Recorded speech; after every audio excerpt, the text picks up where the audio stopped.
Bienvenidos a Esfera Innovadora, el podcast de emprendimiento e innovación de la finca Ventures Camp. En este episodio, por primera vez, con mi compañero Antonio, que en algunos fallo yo, en otros falla él, pero bueno, estamos todos, hablamos de cómo la administración pública, en concreto dos instituciones muy atractivas, yo creo, desde el punto de vista para un emprendedor, como son el ICEX, Invest Madrid. Probablemente algunos sepáis directamente cuál es su acción en el punto de emprendimiento, pero el objetivo de este podcast es entenderlo y ver en qué pueden ayudar o en qué ayudan y un poco conocer el punto de vista de ellos, del sector. Entonces, lo primero de todo, bienvenidos. Dejo el micro a mi compi Antonio, pero bueno, bienvenidos. Gracias por... Muchísimas gracias. Gracias. ¿Qué tal? ¿Cómo estáis, chicos? Oye, contanos un poco, por favor, qué es lo que hace el ICEX. Empezamos por Chema, si queréis, por seguir un orden. Empezamos con Chema. ¿Qué es lo que hace el ICEX para las startups?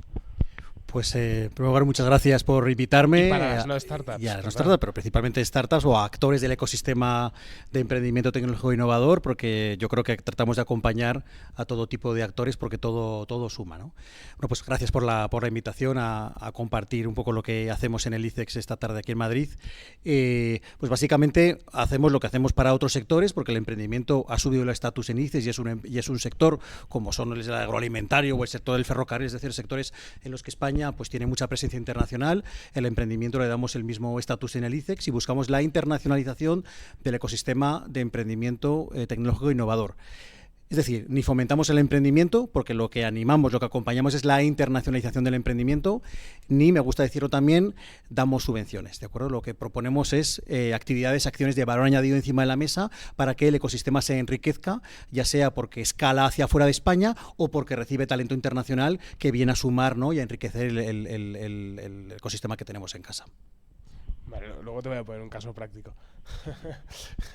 Oye, pues cuéntanos qué es Invest Madrid. Bueno, gracias por invitarme. Bueno, Invest Madrid es la agencia de atracción de inversión de la Comunidad de Madrid. Igual que Chema nos ha comentado lo que es ICEX, además de ICEX existe Invest in Spain, y en España prácticamente las 17 comunidades autónomas tenemos la agencia regional de atracción de inversiones. Básicamente lo que hacemos en Invest in Madrid es atraer a Madrid a cualquier empresa extranjera que no está ni en España ni en Madrid. Y es verdad que no se atrae igual a una empresa tradicional, si queréis que lo llamemos así, que a una startup o más bien una scale-up extranjera, y eso es lo que fundamentalmente os venimos a contar. Básicamente la Comunidad de Madrid está encantada en traer talento, como ha dicho Chema, y creemos que las scale-ups, aunque quizá no hagan una inversión en capital tan importante como puede hacer una empresa tradicional, desde el punto de vista del talento y la tecnología que aportan, es un activo fundamental. ¿Cómo veis, Madrid ahora mismo, España en general, Barcelona y Madrid son las dos referencias a nivel ciudades, aunque están creciendo muchas como Valencia, también País Vasco? Bueno, no soy ningún experto. El ecosistema, el resumen que quería transmitir es el ecosistema español está creciendo en cuanto a emprendimiento, ¿no? Yo creo que los niveles de inversión en startups subieron mucho justo después del COVID, han caído un poquito, pero bueno, el crecimiento está ahí. ¿Qué hechos o cómo veis vosotros por qué está creciendo el ecosistema español? ¿Algún hecho característico que veáis? Bueno, yo en lo que se refiere a Madrid, comentaros si son datos. Normalmente los datos que damos son en este caso datos del Ministerio, ¿no? Para vuestra referencia, la gente no lo sabe, pero España es el cuarto país del mundo que más inversión greenfield recibe. O sea, inversión greenfield es una empresa que no está y que se traslada o invierte en otro país. Y de ese cuarto país, que es España, el primero es Estados Unidos, el segundo es Reino Unido, el tercero es China, España es el cuarto. La Comunidad de Madrid, desde el punto de vista de la inversión extranjera, os doy datos del primer semestre del año 2024, ha acaparado prácticamente el 70% de la inversión extranjera que viene a España, ¿no? Respecto a lo que es el ecosistema madrileño, luego os puedo dar más cifras, pero hoy en día Madrid ya es considerado el cuarto o el quinto ecosistema en Europa. El primero, obviamente, yo creo que nadie duda que es Londres. En segundo lugar va a París. En tercer lugar está Berlín, y Madrid ya está, tanto por número de exit, por número de incubadoras, en el cuarto o en el quinto lugar de Europa junto con Ámsterdam, ¿no? Son datos, yo creo que muy importantes. Ha habido un crecimiento exponencial. Coincido contigo que tras el COVID tuvo un bajón, pero la recuperación yo creo que es muy importante, y creo que hoy en día ya el ecosistema, desde luego el madrileño, yo creo que el español es perfectamente equiparable a cualquiera de las grandes 4 economías que forman hoy en día la Unión Europea, y de hecho España, nadie discute que hoy en día es la 4ª economía de la Unión Europea, y os lo digo desde el punto de vista del inversor, tener en cuenta que en Madrid, os doy siempre datos en Madrid, el 40% de las multinacionales que están en Madrid llevan también el mercado ibérico, es decir, para una multinacional no es solo España, es España y Portugal. Portugal es una región más dentro del mercado ibérico, y en ese sentido ya somos en algunos casos incluso el 3er mercado de la Unión Europea. Me encantaría luego comentar sobre el mercado ibérico, porque estamos haciendo ciertos análisis que yo creo que añaden, ¿no?, al diagnóstico y análisis que se hacía por parte de Diego. Me voy a cifras nacionales. Después del COVID hubo lo que llamamos un efecto overshooting, ¿no?, en inglés, ¿no?, un efecto como desbordamiento o de sobreactuación, ¿no?, de los inversores españoles y extranjeros en startups españolas, y se multiplicó por más de 4 la inversión en startups españolas en el año 2021, es decir, el primero después del COVID. Desde entonces ha venido produciéndose una reducción de la inversión de Venture Capital en España, de los 4.500 millones de euros del 21 a los 2.300 millones de euros del año pasado, pero en el 24 me permito anunciar un poco, siguiendo los datos adelantados, que hay un efecto rebote positivo, ¿no? Nos vamos a acercar a los 3.000 millones de euros, lo cual ojalá nos estabilice, ¿no? 2.000 millones de euros por encima de lo que teníamos antes del COVID. Si bien es cierto que las exits en España en general no están proporcionando la liquidez que necesita el sistema, los fondos han venido haciendo acopio, por decirlo de alguna manera, de financiación, y están a la espera de encontrar proyectos interesantes, y el subidón que se produce en el 24, lo veremos a final de año, es por motivo de ciertas mega rondas, ¿no?, que se están produciendo en España. El número de operaciones quizás siga un poquito a la baja. Y por compararlo con el resto de Europa, yo lo que creo es que había una anomalía, ¿no?, que España, pues más allá de puntualmente Barcelona y Madrid, ¿no?, que como país, ¿no?, que ahora ya hay mega rondas en Palencia, en Alicante, en Murcia, en el País Vasco, que sumemos como país, y que era una anomalía, ¿no?, que no estuviéramos entre el top 5 o top 6, ¿no?, de países en temas de emprendimiento tecnológico e innovador. Desde luego se ha producido una convergencia bastante interesante en número de unicornios, que me dan un poco igual, ¿de acuerdo? Pero sobre todo en número de scale-ups, que para mí es el cliente de ICES, el que tiene más posibilidades de aprovechar de manera fructífera la potencial escalabilidad internacional a la cual le podemos acompañar. Es decir, la aceleración del número de scale-ups en España es mayor que en otros países de la Unión Europea, igual que el número de aceleradoras o la innovación abierta o el número de fondos de venture capital operativos en España, ¿no? Insisto, yo creo que había una anomalía y un gap que tarde o temprano se tenía que acortar. Y por incorporar algún tema en la conversación que iba a salir posteriormente, pero me gusta ahora añadirlo, yo creo que hay 3 hechos o 4 hechos muy interesantes, ¿no?, de por qué en España ahora mismo se está produciendo esa convergencia, esa aceleración en el ecosistema. Uno es que, bueno, pues que hay talento de sobra, ¿no?, y las tecnologías emergentes españolas pues están muy bien, y sobre todo que aceptamos muy bien, que asumimos muy bien el talento extranjero que llega a España. Esa complementariedad es importante. Para nada es un ecosistema cerrado como puede haber otros en Europa. Y luego, por otra parte, los fondos de Venture Capital están cada vez invirtiendo más los españoles y los extranjeros de manera conjunta, lo que se llaman las inversiones mixtas. Yo creo que eso da sostenibilidad al sistema, más allá de que el inversor extranjero está empezando a entrar en early stage, lo cual da un poquito de confianza en el ecosistema, y el español con tickets todavía muy bajos e insuficientes, pero cada vez entra más en growth.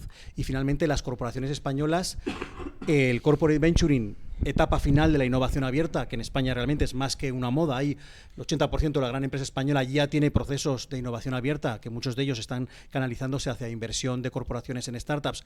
Está tirando de la inversión en España.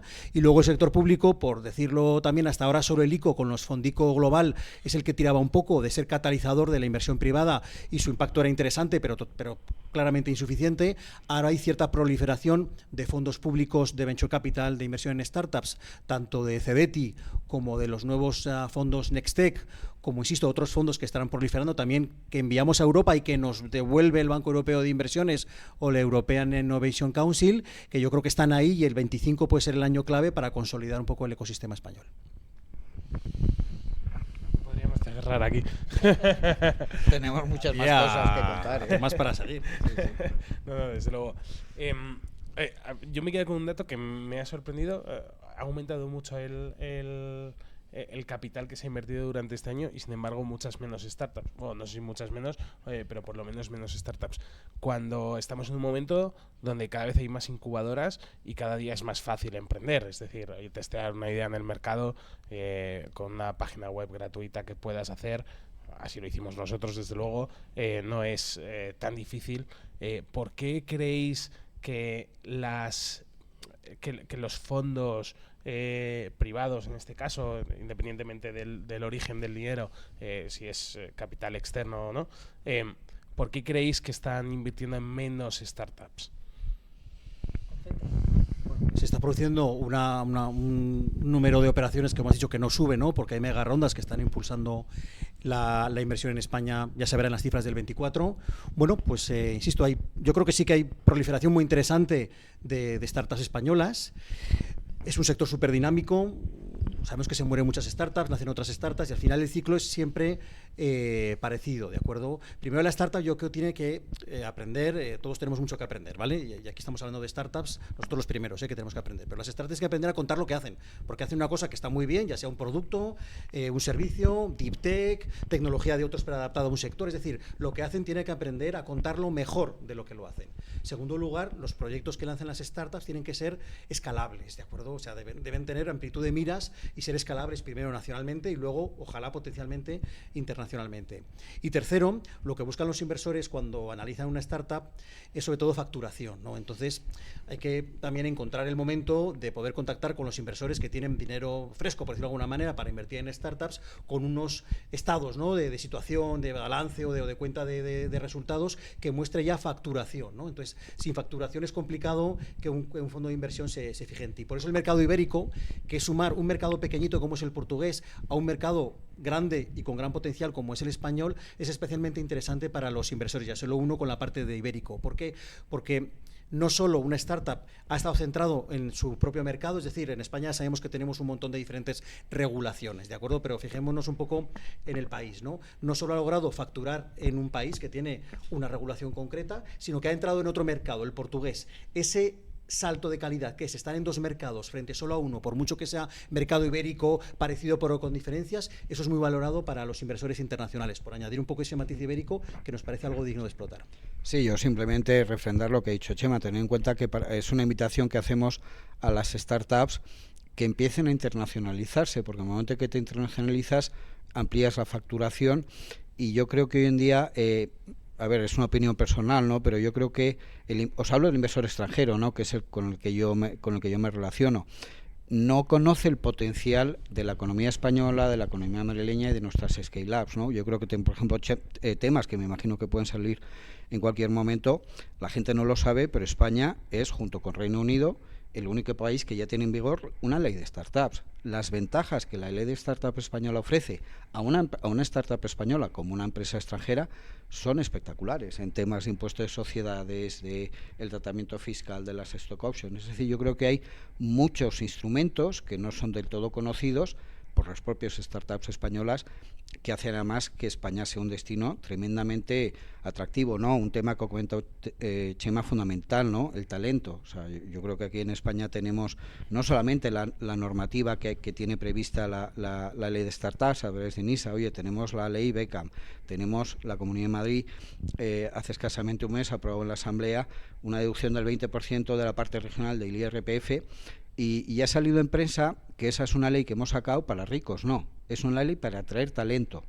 Yo muchas veces nos reunimos con inversores de empresas más tradicionales y sigue sorprendiendo la cantidad de talento que tenemos en España y en Madrid y los costes tremendamente competitivos de nuestro talento, que yo creo que eso para una startup también es muy importante. Es decir, sé consciente de que eres muy competitiva y quitémonos un poco ese miedo a salir fuera, porque no te quiero contar la capacidad que tienen nuestras startups de salir al mercado europeo o al mercado latinoamericano. Nosotros lo que hacemos es atraer scale-ups extranjeras a la Comunidad de Madrid, un porcentaje muy elevado son latinoamericanas, que ven que España es un país, es un mercado hipercompetitivo y su esquema es muy sencillo. Otra cosa es que lo consigan, ¿no? Si triunfo en España, triunfo en Europa. Eso lo tienen clarísimo. Me gustaría comentar sobre la ley de startups muy breve. Yo creo que sin ley de startups no estaríamos hablando, tendría poco sentido incluso tener este podcast, ¿no? Nos pone en el mapa, ¿no? En la ley de startups, y además que salió por unanimidad, ¿no? En el Congreso y en el Senado, o sea que es algo como que a lo cual no estamos totalmente habituados en España, y yo creo que hay que aprovecharlo. Lo que ocurre es que la ley de startups está muy bien para la creación de startups o para el establecimiento de talento extranjero, de startups extranjeras en España, es decir, que se crean en España. Yo creo que facilita esas etapas primeras, ¿no? de la startup. Pero como creo que la ley de startup arranca con la definición de startup, que creo que la limita a, porque hay un tema fiscal detrás, ¿de acuerdo?, a 5 o 7 años de vida, vinculando lo de los 7 años a algunos sectores que necesitan más maduración. Bueno, las startups, bueno, pues enseguida pasan de esos años, ¿no? Y entonces está muy bien la ley para las startups nuevas. Pero ¿qué ocurre con las scale-ups? Es decir, con las startups que se van a convertir en scale-ups y ojalá en el futuro en parte del IBEX 35 o una parte importante de nuestro PIB, que vengan de estas nuevas tecnológicas españolas, que es lo que primero nació como startup, luego scale-up y luego, y ese es unicornio bien, pero si se consolida como empresa tecnológica, pues fantástico también, ¿no? Entonces, yo creo que hay que complementar, ¿no?, la normativa, buscando también la escalabilidad de esas startups que crecen o que se crean, mejor dicho, pues desde luego desde el nacimiento de la ley, pues hace 2 años no existía ese marco, ¿no?, de creación de startups. Sí, yo creo que como primer paso es muy bueno, pero obviamente es un primer paso. Yo creo que hay que seguir avanzando a nivel público, sobre todo para ese hueco, ¿no?, que todavía falta. Quiero cambiar un poco porque hablabas de internacionalización y vosotros, las dos instituciones, sois expertos en tema de internacionalización. Para empezar, ¿qué mercados, aparte de América Latina, que también podéis mencionarlo, creéis que son los más recomendables para una startup española, así a priori? A ver, yo os voy a decir los mercados que desde Invest in Madrid hemos definido como estratégicos, porque entendemos que ahí es donde tenemos que dedicar los mayores esfuerzos para atraer empresas extranjeras que no están, pero creo que si son estratégicos para atraer inversión, entiendo que también son muy interesantes, ¿no?, aunque Chema nos lo podrá confirmar. Para nosotros los mercados estratégicos son Estados Unidos, Reino Unido, Francia, Alemania. Y en los últimos 3 años ha habido una eclosión de inversión latinoamericana hacia España en general y de México en particular. De nuevo, para dar los datos, que creo que es lo que un emprendedor necesita, el año pasado México ha sido el 6º mayor inversor extranjero en España, ¿no? Entonces yo creo que esos mercados son, igual que son estratégicos para que yo capte inversión, entiendo que son mercados muy interesantes para cualquier startup española. Y entiendo que por extensión cualquier país dentro de la Unión Europea para una startup española es fundamental. Entiendo que Chema, pues sí, confirmar un poco lo que dice Diego. Puede decir lo mismo, pero quizá de otra manera. Latinoamérica, que quizás era muchas veces el primer mercado al que salían las empresas, no estoy hablando de startups españolas. Aquí lo que ocurre en esta interesantísima bidireccionalidad, ¿no?, que tiene el ecosistema, que nos interesa tanto internacionalizarnos fuera como atraer el mejor talento extranjero, quizá con Latinoamérica, en términos relativos y comparado con otros sectores, hay más flujo de startups extranjeras de talento hacia España que de oportunidades de negocio, que las hay, de acuerdo, pero en términos relativos vence un poco la parte que viene hacia España, ¿no?, que las startups españolas que salen hacia Latinoamérica.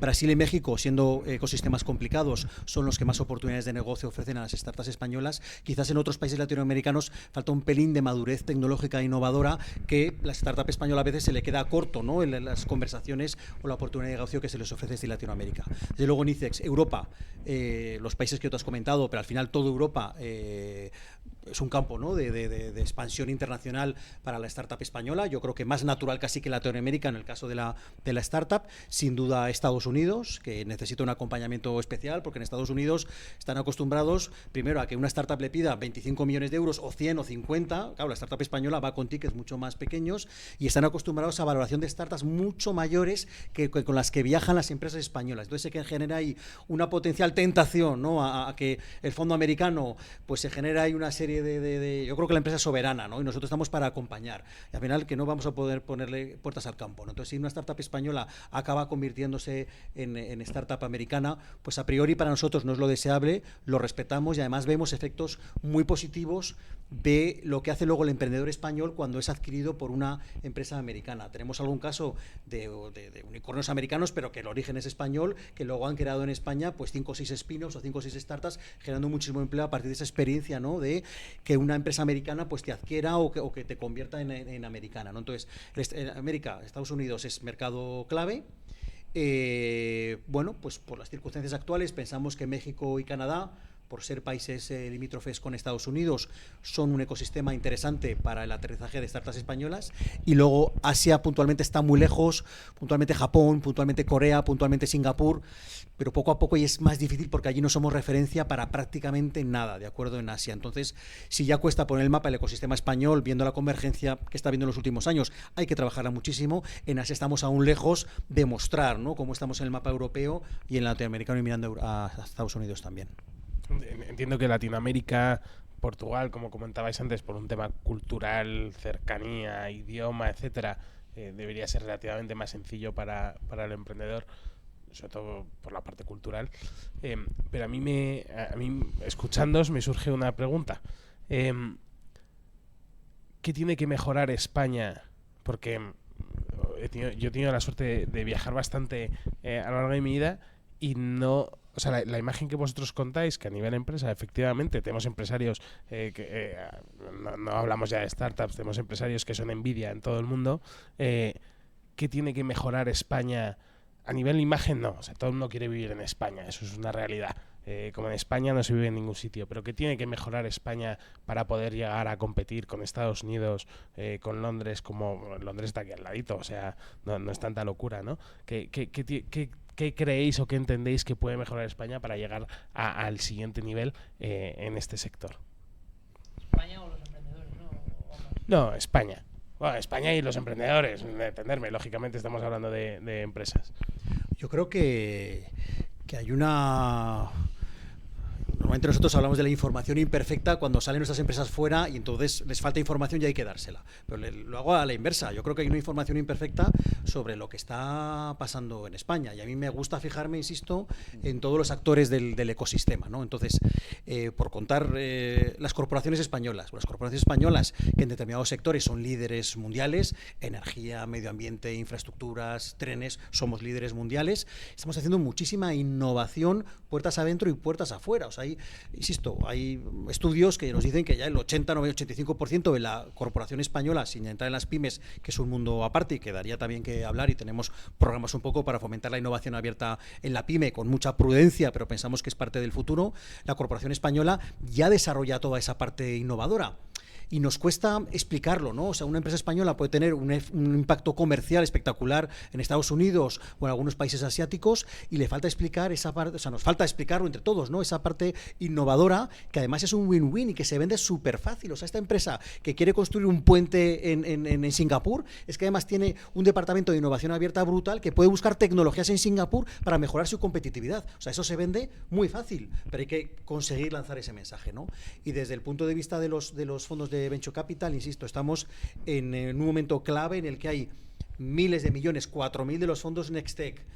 Ahora mismo acaba Cedeti de lanzarse con 1.000 millones de fondo de fondos para que se acabe invirtiendo en España en los fondos en los que Cedeti pone ese dinero. Y hay otras iniciativas también que al estilo israelí, que yo pues tengo la suerte de conocer porque viví allí un tiempo, ¿no? Y me empapé, ¿no?, del ecosistema tecnológico de allí.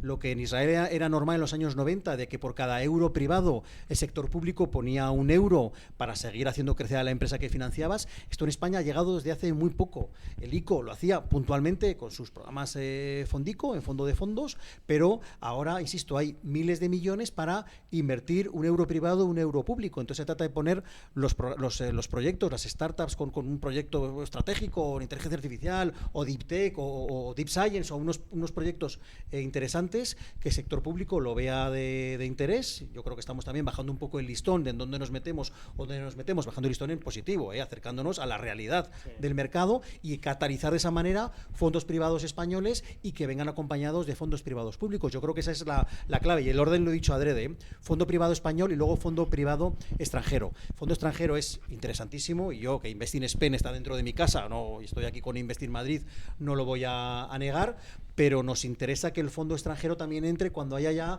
cierto caldo de cultivo de fondo español, ¿no? Para no perder esa, o buscar un poco alejar esa pérdida de españolidad, ¿no? de la startup española, que entre el fondo extranjero quizás un poquito diluido con el fondo privado español que haya entrado anteriormente. Esto es la cuadratura del círculo y complicadísimo, pero yo creo que es un poco la estrategia a la que tenemos que ir.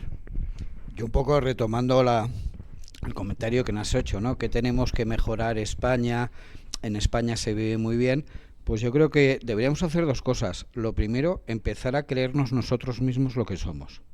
Completamente de acuerdo. O sea, somos bastante buenos. Y yo muchas veces cuando tenemos a un cliente extranjero, bueno, que nuestros clientes son extranjeros, lo digo y a veces la gente puede pensar que me he vuelto loco. O sea, yo os hablo de Madrid, entiendo que lo mismo puede decir Cataluña. Yo compito hoy con París, con Londres, con Frankfurt y con Zúrich. No compito con nadie más. O sea, de verdad. Decidme cualquier ciudad de Europa Occidental y yo ya no compito con esa ciudad. Y luego creo que lo que busca un inversor, por lo menos lo que nosotros ofrecemos a un inversor, y entiendo que es lo mismo que busca una startup española para salir fuera o una scale-up extranjera para venir, son datos y cifras. Que creo que eso es lo que necesita. O sea, está muy bien decir que tenemos muchas horas de sol, que en España todo el mundo, y es verdad, tenemos clientes que cuando vienen dicen, son las 6 de la tarde y ahora nos vamos a ir a tomar una copa, perfecto, pero mucho más importante de eso a lo mejor es que sepas que, y son datos, os digo, de la Unión Europea, Eurostat, oye, el salario medio cualificado os hablo en Estado que de la Comunidad de Madrid, que son los datos que yo tengo, según Eurostat son 23 euros, la media de la Unión Europea son 29, no te quiero decir cuál es el coste medio de ese perfil cualificado en París o en Frankfurt, y creo que eso es lo que tenemos que darle a un inversor, y en ese sentido creo que somos tremendamente competitivos. ¿Tenemos que mejorar? Por supuesto que sí, pero de verdad creerme, yo creo que ya jugamos en la Champions League de los destinos de inversión en la Unión Europea, y desde luego os lo digo, a un inversor latinoamericano no tienes que darle más datos, de ellos ya sale. ¿Porque hablan español? Sí, pero también porque sus hijos venían aquí y están estudiando aquí, porque conocen cuáles son. Ten en cuenta, España, y ahí Chema, corrígeme si me equivoco, es el segundo mayor inversor en Latinoamérica. Es decir, un latinoamericano sabe muy bien el potencial de la economía española, los datos, y tenemos que hacer eso con otros destinos. Pero hay muchos más datos que la gente no conoce, y eso es lo que nosotros, yo cuando hablo con un inversor, le voy a decir, tengo que ser capaz de darte los datos para que en el Excel que tendrás, Madrid sea la elección. Y os digo de verdad, muy pocas veces perdemos un proyecto de inversión, desde luego, nunca porque nos falte talento, que es fundamental, la cantidad de talento que hay en España y el coste es impresionante, y solamente de vez en cuando perdemos algún proyecto cuando competimos con un destino dentro de la Unión Europea de un país menos desarrollado que lo que ofrece es subvención. Yo creo que España tiene un mix buenísimo de costes hipercompetitivos, posibilidad cada vez menos de obtener subvención, y de verdad lo que os decía al principio, nos lo tenemos que creer nosotros. Si nos lo creemos nosotros... A mí, si me permitís, todo esto que estamos aquí contando, hay que salir, un poco lo hilo con lo que preguntabais, hay que salir a contarlo fuera. Entonces, a mí me gustaría contar 3 acciones de ICES de las que estoy especialmente orgulloso y que creo que es la parte práctica, además, como los que nos están escuchando, yo creo que puede interesarles, ¿no? Y ojalá se quieran sumar, ¿no? Iba a decir de menos a más, son igual de importantes las 3 acciones que voy a decir. Primero es ir con una delegación importante a los eventos de emprendimiento tecnológico innovador más importantes del mundo. Vamos con una delegación que lo dividimos en 2 tipos de eventos, es decir, al que vamos un poco a máximos, y ahí no estamos bajando ahora de 80 o 90 startups que vienen con nosotros al Lisboa Web Summit o al Emerge de Miami, con la ventanilla única de la Comunidad de Madrid, entre otros actores españoles que se suman también para añadir las startups de Madrid, o en formato más pequeñito, como vamos por ejemplo a Slash en Finlandia, que hemos ido con 25, o a Vivatech, que hemos ido otros años y volveremos el 25 en París, queremos también con 20 o 25 actores de ecosistema, mostrar una foto, no solo startups, sino también corporaciones, fondos, aceleradoras, pero ir con una buena masa de calidad de representantes del ecosistema español. Y allí ya, aparte de todo lo que generamos alrededor del pabellón, pues está el pabellón de España y se nos ve, ¿de acuerdo? Lo segundo que quería comentar es las misiones que estamos realizando de fondos españoles privados al extranjero para hablar con potenciales coinversores en una cartera que se pueda compartir, o la búsqueda de LPs, ¿de acuerdo? De inversores institucionales, de family offices que puedan querer meter dinero en los fondos españoles, ¿no? Empezó a hacerlo Invest in Spain con Israel, con México, con Singapur. Yo creo que tiene una buena agenda, ¿no? de estas misiones que están teniendo una acogida espectacular por los mejores fondos privados españoles, que si ahora los dijéramos aquí, ya han participado en alguna de estas misiones, porque te ponen en contacto con contrapartes, insisto, para coinvertir donde sea. Esto es al final también, o sea, acabarán invirtiendo en España, pero se busca un poco la internacionalización del fondo español, ¿no? A través de la mano de Invest in Spain.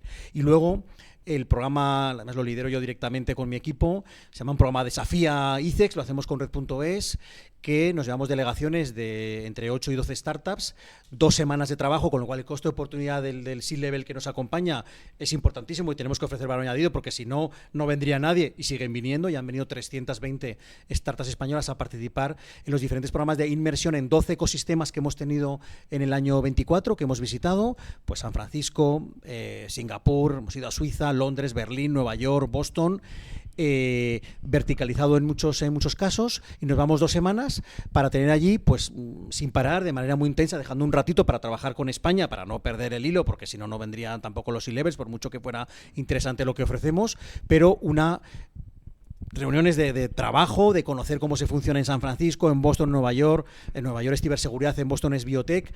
Ver las potenciales escalabilidades, ¿no? de la empresa española, si hay que cambiar de modelo de negocio para entrar en ese mercado también se analiza, cómo funcionan los fondos de Venture Capital, corporaciones para que se conviertan en referencias, para que no vas a conseguir nada al día siguiente, pero sí en 2, 3, 4 meses hay contacto, ¿no? Con esas corporaciones, con esos fondos, con esas contrapartes del país, del ecosistema que visitamos. Es el programa Desafía, y yo creo que he contado 3 cositas que complementan muy bien el salir a contarlo los propios actores, ¿no? El sector público tiene que poner la plataforma para que otros sean los que lo cuenten.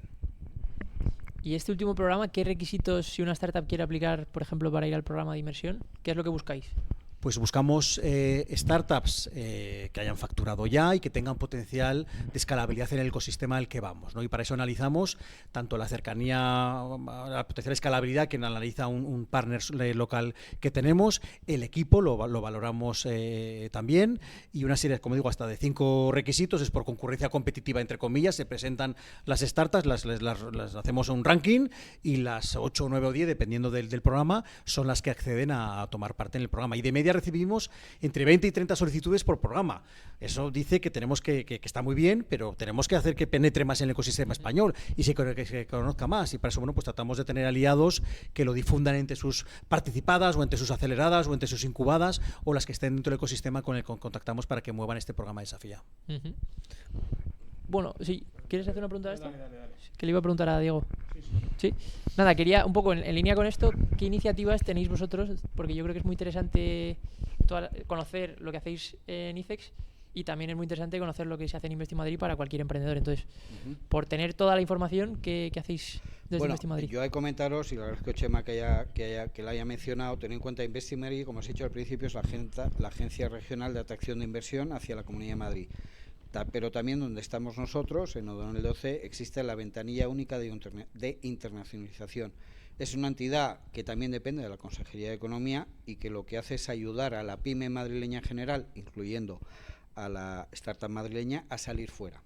Muchas de los eventos que ha comentado Chema va a estar, estamos siempre, además, siempre vamos bajo el paraguas del pabellón de España, el pabellón del ICEX, porque entendemos que el potencial de España nos ayuda a salir al extranjero. Vamos a estar, como os he dicho, en Slash, en Vivatech, en Emerge Américas, en la mayoría de las ferias importantes. Nosotros, como Invest in Madrid, lo que hacemos, tener en cuenta que es atraer a la scale-up extranjera. Nosotros hemos detectado 5 países prioritarios, que os los he comentado anteriormente: Estados Unidos, Reino Unido, Francia, Alemania y México. Y en estos países, el año que viene vamos a organizar lo voy a decir en inglés, MIT, no es Massachusetts Institute of Technology, obedece a las siglas de Madrid Investor Talks. Y básicamente lo que hacemos es, en estos eventos, normalmente de Scale Ups, lo que hacemos es nos llevamos a un Venture Capital español, nos llevamos o incluso ya a Scale Ups extranjeras que les hemos convencido y que han abierto en Madrid para que cuenten su experiencia inversora. Entonces, con eso lo que ayudamos es, yo estoy convencido que una Scale Up, por ejemplo, que está en Vivatech, que viene al MIT de la Comunidad de Madrid, ya sabe que Madrid es un destino. Si además de contarle yo las ventajas que ofrece Madrid desde cualquier punto de vista, le traigo el Venture Capital y le traigo una empresa francesa, una empresa americana o una empresa brasileña que ya está en Madrid, ayuda muchísimo a creer en ese mensaje que tenemos que darle, ¿no? Y luego también os digo, puntualmente hay una serie de actividades y también de entidades en la Comunidad de Madrid que quizá no son conocidas por las startups españolas y madrileñas, ¿no? Yo siempre invito a que la gente acceda y conozca la Fundación Madrid +D, es una fundación que depende de la Consejería de Educación e Innovación de la Comunidad de Madrid, porque de verdad tenéis un acceso muy detallado a todo el ecosistema madrileño. Me refiero a Venture Capital, a inversiones en semillas, es decir, y vais a poder tener acceso a ese ecosistema que creo que es muy importante. También recientemente se ha puesto en marcha una iniciativa público-privada que es Patio Campus, donde pretendemos, es un poco el germen de lo que se conoce en Francia como Station F, que un poco es el referente de la innovación en Europa. Bueno, pues queremos, y de hecho ya está funcionando esta iniciativa que se llama Patio Campus, y luego hay muchísimas más actividades que hacemos. Desde luego yo quiero mencionar aquí el extraordinario trabajo que se está haciendo y se está haciendo con South Summit. Yo creo que South Summit Madrid hoy en día, a un nivel muy parecido a Web Summit y perfectamente comparable a Vivatech, es una de las principales ferias y eventos de innovación. Y también lo comentábamos antes de iniciar esta entrevista, ¿no? La gente no lo sabe, pero bueno, para las pymes españolas, que además el año que viene va a ir la BUI, está también Porto Alegre, South Summit Porto Alegre. Bueno, son iniciativas que está poniendo la Comunidad de Madrid para ayudar, en este caso a la startup madrileña, a que se internacionalice, además de todas las iniciativas y ventajas que ofrece Invest in Spain. Yo creo que entramos en el mapa por varios sitios, porque South Summit tiene también South Summit Corea, que ha tenido su primera experiencia este año, y el año que viene, que está a la vuelta de la esquina porque es febrero, se inaugura en España Slash Bilbao. Bueno, que es también un evento, bueno, Slash tiene una filosofía súper interesante de fomento del joven emprendedor, ¿no? Sin jóvenes a los cuales les metes el tema del emprendimiento, pues no habrá emprendedores en el futuro, ¿no? Entonces les dan, bueno, es una filosofía muy interesante detrás de Slash y me parece atractivo, ¿no?, que lo hayan acercado a... Yo sé que Madrid estuvo por ahí compitiendo también de alguna manera, pero finalmente han decidido ir a Bilbao, pero vamos, en Madrid hay, yo creo que es donde pasan las cosas de emprendimiento en España, y South Summit, como has dicho, es la punta de lanza. Yo voy a ponerme, veo que no nos queda muchísimo tiempo, pero voy a ponerme, os voy a contar la realidad. Cuando me contaron que os íbamos a entrevistar, de hecho he estado a punto de no venir, pero he hecho todo lo posible por estar, porque a mí la relación de emprender con lo público debería de ir mucho más de la mano de lo que va, ¿no? Y para mí, y sin embargo a mí me sigue pasando cada vez que me hablan de una ayuda con la startup. Afortunadamente pues tenemos una startup que funciona, hemos levantado ronda, no sé qué, pues toquemos madera, pero las cosas van bien, ¿no? Pero a mí cada vez que me hablan de público pienso en burocracia. ¿Qué opináis con respecto a eso? Porque yo entiendo que vosotros encontráis muchas de las empresas con las que vosotros trabajáis que ya han pasado la fase inicial, que posiblemente sea donde la burocracia hace más daño, porque al final cuando tienes 5 personas y les sacas del foco de la empresa para hacer otra cosa, es duro. ¿Qué opináis de eso, o cómo creéis que se puede mejorar toda la burocracia interna que implica pedir una ayuda que tampoco debería ser para tanto, ¿no? O así lo vemos desde el otro lado de la barrera, ¿no? Bueno, nada, como decías, hay programas y programas, ¿no? Entonces hay programas pues más burocráticos que otros. Ya dices, tenemos programas más burocráticos que otros, y bueno, al final la startup se ha convertido en un cliente, pero al final son clientes de ICE, son un cliente más, ¿no? Al que le damos muchísimos servicios, y cuando el programa pues es burocrático, pues tiene que pasar por ese aro. Y en ICE también nos hemos digitalizado, hemos eliminado un montón de pasos intermedios. O sea, yo creo que algo estamos, yo creo que como toda la administración, ¿no? Aprovechando además los fondos PRTR, la administración, que somos uno de los grandes receptores de estos fondos, estamos aprovechando para quitar esa burocracia, o al menos en el área de influencia en el que trabajo yo. Entonces, sigue habiendo programas con mucha carga burocrática, pero realmente en el área de emprendimiento tenemos la suerte de ir un poco al grano y de tratar de rebajar esa burocracia. Insisto, nosotros fomentamos la internacionalización de la empresa española, en particular de la startup. Entonces, cuando la startup acude a un país, ¿no? Bueno, pues a buscar clientes, ¿no? A buscar expandirse, a buscar facturar, a ver qué está pasando en ese ecosistema, pues aparece una regulación pues que es desconocida para él, ¿no? Pues las oficinas económicas y comerciales de España, porque son de todos nosotros, ¿no? En el extranjero, están para eso, para darte información y limitar ese problema ante una nueva regulación que te encuentras cuando llegas a no hacemos lobby, o sea, es la que hay y hay que trabajar con ella, pero tratamos de minimizar el impacto negativo que tiene el enfrentarte a una nueva regulación, y damos muchas pistas, ayuda, apoyo, que se puede superar. Eso cuando buscamos la internacionalización, la regulación es un punto de dolor de la startup, lo has dicho, ¿no? El otro, desde nuestro punto de vista, que es la financiación, ¿no? y la internacionalización, pues coincido en lo que tú estás diciendo. Esta proliferación de fondos públicos de venture capital, ahora mismo, pues yo echaría de menos una ventanilla única, ¿vale? Para esto, pues estamos viendo a ver si en ICES podemos, desde la neutralidad, porque nosotros no damos financiación, pero sí ordenar a todos y poder poner encima de la mesa este proyecto. Nosotros, gracias a Dios, pues trabajamos con empresas, ¿no? Es nuestro día a día. Tenemos, yo creo, que la mejor base de datos de empresas, sobre todo exportadoras, de España, la tiene el ICES. Entonces, al tener acceso a las empresas que nos cuentan sus proyectos, en este caso startups, jolín, si pudiéramos canalizarlo y poner a todos en una mesa y poner de acuerdo a los financiadores públicos que buscan catalizar financiación privada, que ya han puesto vía fondo de fondos en privados dinero, jolín, poder trasladar a la vez y de una tacada un proyecto interesante que vemos, ¿no? Y que ahí a nivel informativo se valora, se debate y ya quedan conectados, ¿no? Se trataría de limitar esa burocracia, que cuando una startup me pregunta, o sea, me plantea un proyecto interesante y dice que tiene pues un fondo, invierte, ¿no? O no sé qué fondos privados, y digo, joyas, y este otro lo conoces, y este otro, pues no los conozco. Y dice, ahora tengo que contárselo a los demás. Pues sí, claro, se lo tienes que contar a todos los demás, pero mejor que ir uno a uno, si se lo pudiera contar a todos de golpe, ¿no? Eso es limitar burocracia, a ver si lo conseguimos. Yo simplemente comentar, bueno, coincido plenamente con lo que ha dicho Chema, tener en cuenta que somos una administración pública y que es dinero público, y tenemos que tratar de que la forma de acceder a esa financiación sea lo más transparente posible.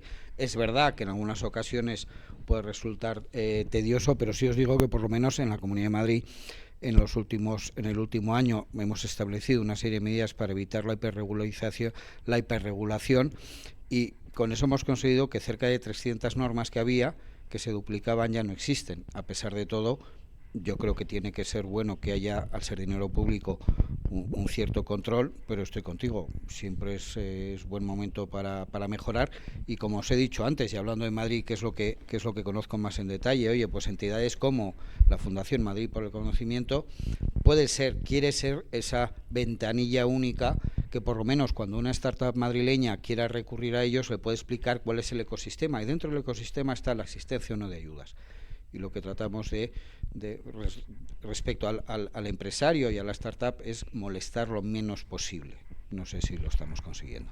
Voy a hacer un cambio de tema ya porque nos quedamos sin tiempo, y aquí quiero ser breve, sobre todo por cerrar en tiempo. Os quería preguntar sobre el mayor error que veis en los emprendedores cuando intentan internacionalizarse, pero más que eso os doy dos opciones: mayor error o un consejo, ¿vale? Podéis explayaros, pero intentar que sea breve porque nos quedamos sin tiempo, ¿vale? Como queráis, si quieres empieza tú. Bueno, ¿sí? Yo no me atrevo a darle a un emprendedor, o sea, bastante mérito tiene arriesgar su dinero y tratar de que con ese dinero suyo el negocio sea rentable, genere empleo y riqueza, ¿no? Bueno, yo desde luego, yo de verdad, respecto a la startup española, lo que os he dicho al principio, creer más en nosotros mismos. De verdad somos un país, y Madrid, que es un poco la región líder, tremendamente competitivos. O sea, yo creo que es bueno que nos empecemos a quitar ese pequeño miedo, ¿no?, del español, de ay, no sé si voy a salir. Compite con cualquiera. Es verdad, hoy en día el mercado es un mercado abierto, de verdad. Entonces, yo les pido a las startups españolas creer más en vosotros mismos y salir fuera. que de verdad lo vais a hacer muy bien. Tenemos la suerte, ¿no?, que los emprendedores españoles son ambiciosos per se, y que tenemos al otro lado a muy buenas empresas, ¿no? Pero las startups yo creo que sufren algo más que el resto de empresas, ¿no?, con las que estamos habituados a trabajar. Las startups tienen un montón de decisiones en sus primeros años de vida que son binarias, en el sentido de que si acierto, sigues adelante a saber lo que te espera después, y si fallas, tienes que cerrar. No todas las tipologías de empresas se encuentran casi ante cualquier decisión, ante una disyuntiva tan grande. Entonces, la internacionalización es una de esas decisiones. Si te internacionalizas mal para una startup, cierras a las 3 semanas. Ya hay grandísimos casos de empresas estupendas que se internacionalizan y que fracasan en la internacionalización, que les obliga a cerrar lo que habían construido en España, que yo creo que no se lo pueden permitir, ¿no? Entonces, antes hemos hablado de información imperfecta. Yo creo que intentar, y no es un consejo, es una recomendación, una compartir, ¿de acuerdo?, que esa información imperfecta no sea a su vez asimétrica, es decir, que otras la tengan y tú no la tengas. Yo recomiendo consultar, porque no se pierde nada, con la administración pública, sobre todo con esta que estamos en vanguardia, como Invest in Spain y el ICES, porque realmente lo estamos, para obtener toda esa información que te permita tomar las decisiones de la mejor manera posible, y que aunque sea binaria y si fallas vas a fracasar, oye, que se reduzca un poco se dice que no está que con las startups, oye, el tema del fracaso, ¿no?, que bueno, pues sí, pero hasta cierto punto fracasemos cuanto más tarde mejor, creo yo. Y pongo ya un ejemplo y acabo esta intervención mía, si os parece. Nos encontramos, y son operaciones súper interesantes, startups españolas que en su fase de crecimiento internacional les entra un fondo extranjero, ¿de acuerdo? Un fondo extranjero que, por lo que sea, no les obliga a cambiarse el headquarters, el cuartel general de sitio, o que el fondo que les entra de titular no les obliga a eso. Vamos bien. Pero les obliga a entrar en mercados nuevos en los que no estaban. Para nosotros eso es perfecto. O sea, perfecto. Ahí es donde tenemos que estar. Es decir, un fondo extranjero entra donde no entra el español y te obliga, en cierta manera, a entrar en mercados internacionales. Ahí es donde tenemos que estar la administración pública, a aconsejar, a ayudar, a acompañar en esa internacionalización para entrar en ese mercado que el fondo te ha obligado, que el fondo te va a acompañar. Pero si está la administración pública al lado español, al menos lo que está en mi área de influencia, creo que aconsejamos y se da más tranquilidad y se ayuda en la toma de decisiones de la startup, porque no todo lo que te dice la contraparte, ese fondo, pon un CEO extranjero y que cree un equipo en no sé qué ciudad extranjera, hay riesgo de fracaso, ¿no?, en esa decisión binaria que es la internacionalización. Yo creo que hay que aprovechar toda la información disponible para que la información sea lo menos imperfecta y sobre todo menos asimétrica para acertar en decisión tan complicada que es la internacionalización por parte de la startup. Bueno, pues vamos a tener que cerrar. Luc, 1.000.000 de gracias por... Se nos ha olvidado presentar a Luc. Perdóname, Lucía. 1.000.000 de gracias por habernos acompañado en este podcast. 1.000.000 de gracias por venir. Ha sido un verdadero lujo poder charlar con vosotros. Hemos aprendido, yo desde luego, una barbaridad. Y da gusto saber que todo esto está al alcance de todo el mundo, ¿no? Sobre todo de los emprendedores que muchas veces tenemos desconocimiento de estas cosas porque por lo que sea tenemos la cabeza en otro sitio, ¿no? En no morir, que es un poco de lo que hablábamos, ¿no? Así que nada, 1.000.000 de gracias, ha sido un lujo por nuestro lado y aquí tenéis vuestra casa. Muchas gracias. Muchas gracias. La oportunidad además de venir aquí, ¿no?, y ver pues incubadoras o aceleradoras o áreas, ¿no?, en la Comunidad de Madrid donde se toca, ¿no?, a las startups y donde se están realmente acelerando estos proyectos, ¿no?, que luego serán internacionales. Un placer ha sido venir. Yo ya he pedido la vez para venir a reunirnos con vosotros para hablar cómo podemos colaborar en el futuro. Por supuesto. Ahí tenéis la oficina. 1.000.000 de gracias, chicos. Gracias. Hasta ahora.